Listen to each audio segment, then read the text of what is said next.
the New York Giants did everything they possibly could to give this game away, but it was the special teams that came up like 7-up. Daniel Jones looked like an NFL quarterback for the first half, and then Dable, the dink and dunk works for a period of time. Of course, Giants won this game 29-0. At the end of the game, the Seahawks were driving. They got to a 4th and 4. They lined up for a field goal, blocked. Ford-Wheaton takes it all the way in for a 60-yard touchdown. So instead of a tie game, the Giants, instead of a tie game and going to overtime, the football gods smile on the New York Giants, and they give the Giants a shocking 29-20 win in Seattle. I got to tell you, man, the Giants literally did everything they possibly could to give this game away. They really did. From that opening kickoff, and I'm just watching the Phillies win 6-7 over the Mets. That's a heartbreaker, but you know what? It was a good game by the Mets. It was another cardiac moment by the Mets. The Giants did everything possibly could from the basically controlling the clock ad nauseum in that first half and first quarter, I should say, really in the first half as well. And then basically having Eric, the gray fumbling ghost, fumble going into the end zone. Seahawks take it back 102 yards. You looked from there. You thought this game was just going to be one of those things, but Daniel Jones turned into an NFL quarterback for about 2 quarters. And it wasn't again until the second half that the dink and dunk offense, the wheels kind of fell off the bus. The defense, even though they gave up 20 points, did play well. I believe they had 6 sacks against Geno Smith, if I recall properly. I think they had 7 sacks altogether. Kayvon Thibodeau with his big half a sack. Brian Burns. What about Brian Burns? Well, let me take a look. Where's Brian Burns? Oh, Brian Burns actually had a sack today. So we got the dynamic duo had a sack and a half between them. It's DJ Davidson, who had the sack at the end of the game, and Dexter Lawrence that are just, Dexter Lawrence has 3 sacks. Dexter Lawrence is just coming up like 7-up. I find it funny that in pass rushing situations, the Giants are moving Dexter Lawrence to the defensive end position. What the hell is that all about? I mean, it's working, so you can't say anything. You also had a huge game from the rookie Tyrone Tracy, 18 carries, 128, 7 yards. He had that big 27-yard run. Daniel Jones was 23 of 34 for 257 and 2 touchdowns. Only sacked 3 times. Like I said, he looked like, I think he was 11 for 12 at one point in that first half. Looked like an NFL quarterback. But then, as always, the Giants seem to forget there are 2 halves. They came up big in that third quarter with that 30-yard pass to Slayton, so you gotta enjoy that. But like I said, they let Seattle hang around, and that's something you can't do if you're going to be a good team. If you're going to be an average team, you got to learn to put teams away, especially on the road, and you have to limit your mistakes. And Gray had a fumble, Jones had a fumble. Tyler Nubin actually recovered a fumble, same with Andrew Thomas. We don't have any interceptions, which was great, which is something you want to see. But if you take a look once again at the receiving, it's 11 targets for Slayton and 4 and 5 for Eric Gray, Theo Johnson. We had 9 targets for only 6 yards. But then again, we're only looking at 6 yards. We're only throwing the ball about 6 yards off the line of scrimmage. So I consider these receiving yards basically to be a run, because you completed 23 times for 257 for 11.2. So like I said, you got to give Daniel Jones credit. He is built for the dink and dunk offense. He is.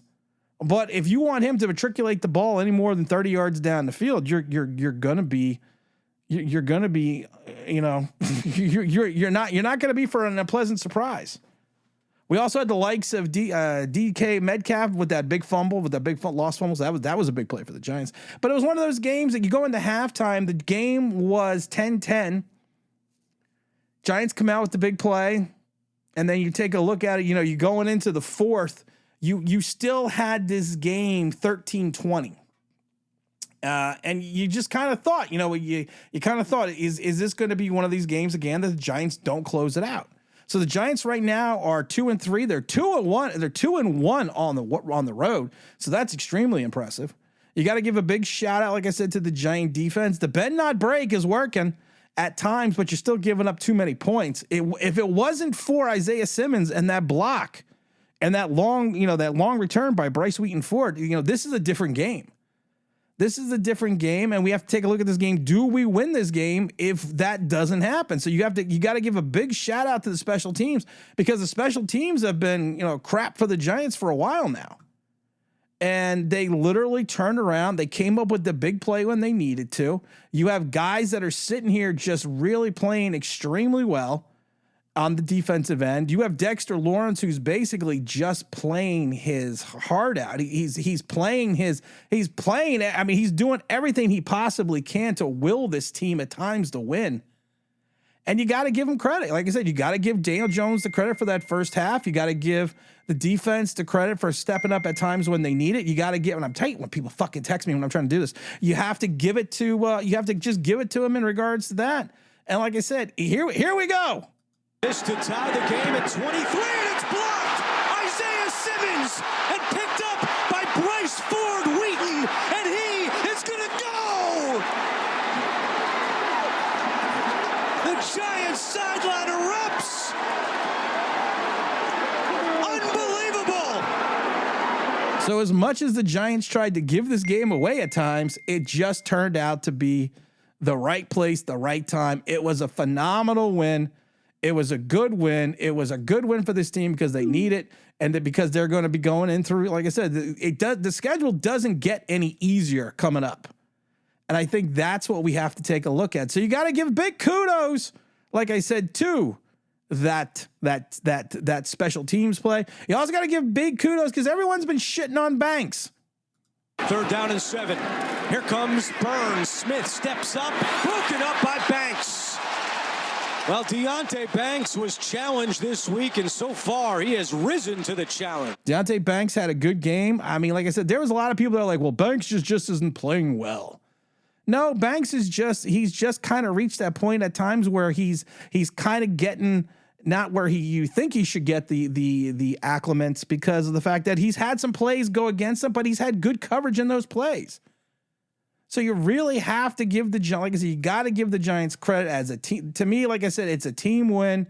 At times, like I said, we seem like we were trying to give this, as always, we seemed like we were going to try to give this game away, but they stepped up. They stepped up big. Big props to the special teams. Big props for Daniel Jones playing well in that first half. Big props to Tracy for having a great game. Especially as a rookie coming in doing what he did. So you know what? You just got to give everyone it's high fives for all the Giants all around. And it's gonna be an interesting season, guys. It really is. It's gonna be an interesting season, and I hope that we continue this trend. But like I said, we just gotta take our fingers crossed because we're not going into like this light part of the schedule. We are really going into a big schedule here, and we really just have to focus, and we have to use the momentum of this game and really bring it into the next level for the New York Football Giants. And again, this is Tim's New York Giants Straight Talk, powered by Online Big Blue LLC, and I'm out of here.